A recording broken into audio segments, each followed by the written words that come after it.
Seguimos en Todo se transforma, el programa de ciencia de Córdoba. Estuvimos conociendo acerca de la ballena franca austral que llega todos los años a Argentina. Ahora vamos a hablar de la teoría de la evolución en una entrevista que Guillermo Goldes le hace a Gabriel Bernardelo.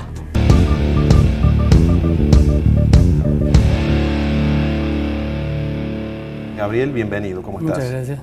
Muy bien. Queríamos saber si nos podés resumir en palabras más o menos sencillas cuáles son los postulados básicos de la teoría de la evolución tal cual los postuló Darwin. Sí, vamos a mencionar 3 puntos básicos. El primer punto es la evolución como una realidad, es decir, que todas las especies, más de 2 millones que conocemos, son producto de un proceso evolutivo, como una realidad. La otra cosa que es un poquito más difícil de entender es lo que él llamaba pensamiento poblacional. Es decir, para entender una especie, un individuo no significa nada, porque sus caracteres solo le pertenecen a él. Entonces, para entender una especie hay que analizar toda la variabilidad de una población y hacer lo que nosotros llamamos la media. Eso parece simple, pero es un concepto abstracto muy profundo que hasta ese momento no se conocía así. Sería una idea estadística aplicada a los seres biológicos. O sea, exactamente. Cada individuo es algo en sí mismo, pero una especie es algo más que cada individuo.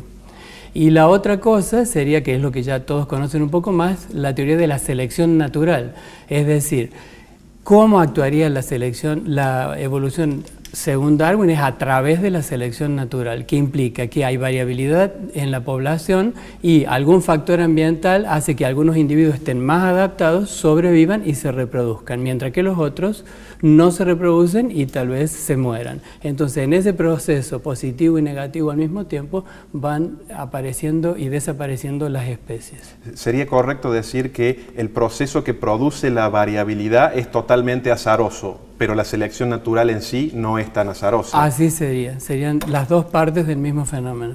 De acuerdo, de acuerdo. Ahora, Darwin postuló esto hace algo más de 150 Exacto. años. ¿Qué ha cambiado desde ese momento hasta ahora? ¿La teoría también evolucionó? Sí, obviamente, y por suerte.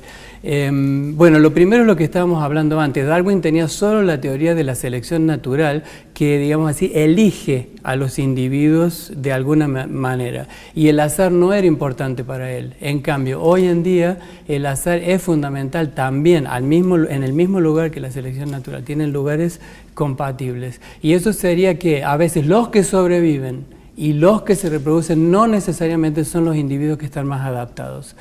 No sé, para que, por ejemplo, un terremoto, un tsunami, cosas de ese tipo pueden matar muchos individuos que a lo mejor están muy adaptados y los que sobreviven no. Entonces el azar juega hoy un papel muy importante en la evolución. Que no había previsto Darwin No. tal cual lo formuló.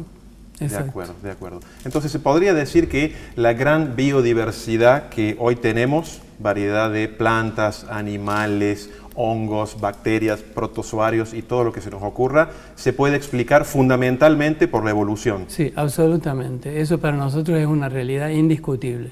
De acuerdo. Y esa biodiversidad es importante para nosotros. ¿Qué importancia tiene que haya biodiversidad? Sí, para nosotros es fundamental.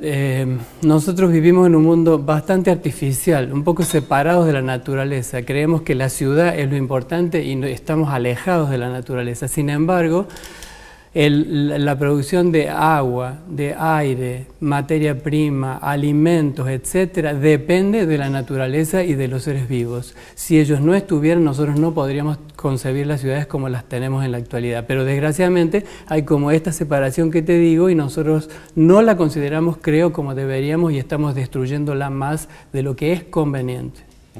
Y es correcta esa idea de que en ese entramado de especies, si eliminamos alguna, estamos afectando a todo el resto del conjunto. Sí, definitivamente es así. Bien, bien. Te voy a hacer una pregunta para que me respondas brevemente, si podés, a ver si es una exageración o si es correcto pensar que todas las especies actuales, por evolución se han ido diferenciando quizás a partir de un único ancestro común haya perdido en la niebla del tiempo. ¿Sería correcto o es exagerado? No, es absolutamente correcto. La prueba sería que todos los seres vivos comparten el mismo código genético. O sea, la estructura del ADN y los códigos de base que están ahí escritos son iguales para todos. No importa si es una bacteria, si es un algarrobo, si es una ballena.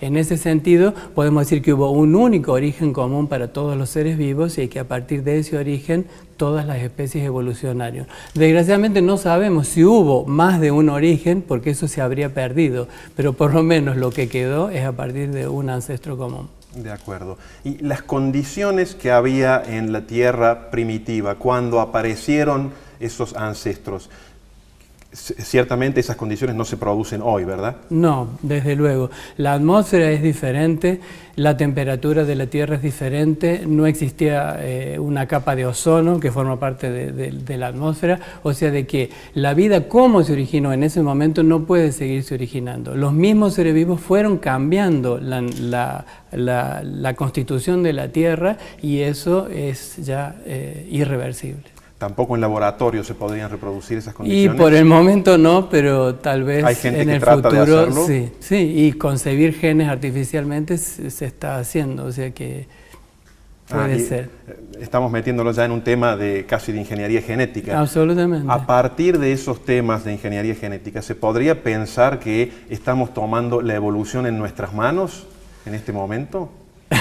¿Podríamos llegar a pensar eso? Y casi que sí, digamos, no lo estamos haciendo todavía la creación de un ser vivo, pero sí estamos manipulando genes y introduciendo genes en algunos seres vivos y eso ya es algo artificial. Es un ser vivo que naturalmente no se hubiera producido y estamos sí interfiriendo en el camino evolutivo natural.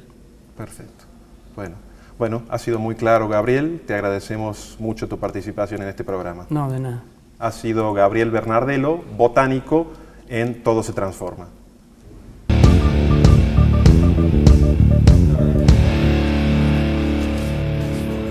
En la entrevista y a raíz de la teoría de la evolución, Gabriel Bernardelo hizo hincapié en la necesidad de conservar la biodiversidad. En el próximo bloque vamos a conocer un proyecto que tiene como objetivo conservar la biodiversidad y el rol de los anfibios en los ecosistemas. Ya volvemos en Todo se transforma. Todo se transforma.